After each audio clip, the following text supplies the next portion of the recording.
Hi guys, welcome back. This is just going to be a little get ready with me while I talk about one of the upcoming outbreaks that I've been researching in my class. I changed the angle just because I feel like this is better, like vlogging angle. Before I get started on my makeup, I just wanted to touch on why I chose Rift Valley Fever. So I chose Rift Valley Fever as my video presentation topic because this outbreak is a very good example of why the One Health approach is necessary for control. I will start with the basic definition of what Rift Valley Fever entails. So Rift Valley Fever, also referred as RVF, is an acute viral hemorrhagic fever commonly in domesticated animals and can be transmitted to cause illnesses in people. So a virus called RVF virus, referred to as RVFV, is geographically located in the sub-Saharan Africa and Egypt. There are multiple locations, but this is the most common. As there are multiple locations previously mentioned, livestock are affected by RVF in these areas. These livestock could include cattle, buffalo, sheep, goat, and camels. Before beginning this class, I had no idea what the One Health approach was. So let me explain it to you. Here's just like a very broad definition. So the One Health approach is a connection and recognizing of the health of humans, the health of animals, and the health of the environment, all working together in a shared atmosphere. What affects the domain of other people are affecting the domain of animals and the domain of the environment. I'm gonna begin getting ready by a little outfit swap. Here is the outfit of choice, a cute little dress. So I'm just gonna work on my makeup a little bit. This is very well used, as you can see, but let me talk about more of this zoonotic outbreak. So dating back to how this disease came to play is through mosquito-borne zoonotic viral disease.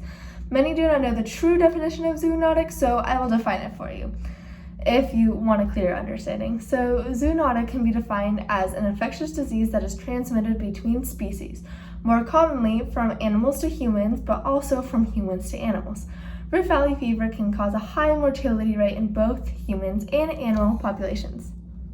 So I'm currently in Vegas right now. I'm flying out early in the morning and I forgot a brush, so we're using a beauty blender for the whole thing. And let me explain more about Rift Valley fever. I'm first going to put some bronzer and some blush just to let it set while I talk about Rift Valley. There have been about 5 major epidemics of RVF in Egypt by mosquitoes dating back to 1977, 1993, 1994, 1997, and 2003.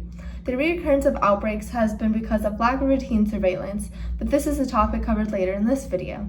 The transmission route can be caused by contact with infected blood, bodily fluids, or tissues of infected animals, mainly livestock, as well as being bitten by infected mosquitoes. Now I'm just gonna attempt to blend this out. Like I said, I don't have a brush, so this is gonna be an interesting look today. Face is practically done. I just need to add my mini highlights. So I have a lot to say about the government's surveillance and response to RVF. So the government's surveillance and response varies by disgust of the reoccurrence of Egypt's RVF epidemic. CDC's websites list preventative measures to respond to RVF outbreaks. They declare people living or visiting in RVF areas can be prevented by infection by multiple steps. Step 1, to avoid contact with blood, bodily fluids, or tissues of infected animals. If working with animals, should wear protective equipment including gloves, boots, long sleeves, long pants, and even a face shield. Step 2 is to avoid unsafe animal production, including meat, milk, and blood. These should all be thoroughly cooked as per needed by the final product.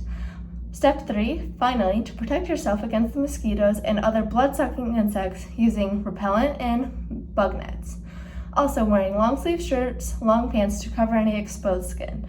There's no vaccination available for people, but there are different types of vaccinations available for animals. One of the oldest vaccinations used for controlling RVF in Africa is called the Smith-Burn vaccine. But this vaccine is known to cause birth defects and abortions in livestock, so really take your chances there.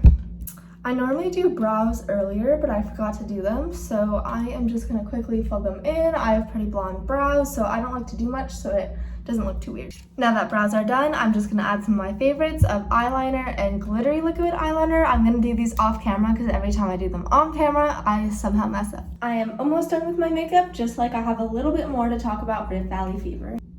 There are two different forms of Rift Valley fever that humans can be affected by. There's a mild form and a severe form. The clinical features in humans can be listed as follows.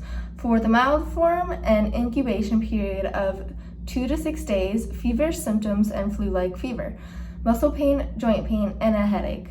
Symptoms can last for 4 to 7 days and worsen with a stiff neck, loss of appetite, vomiting, and just so much more. In these early stages, patients can be mistreated with meningitis.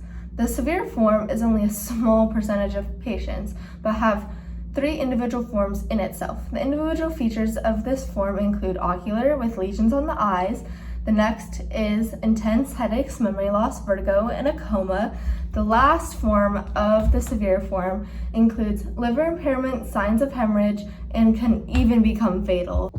I just have mascara left and to put my shoes on, and then we are good to go. But I wanted to discuss one more thing. So treatments and vaccines on the medical side of things, as mentioned before, there's no vaccine for humans, only for livestock because it gives complications with reproduction. With most cases of RVF in humans, they are relatively mild and have a short duration.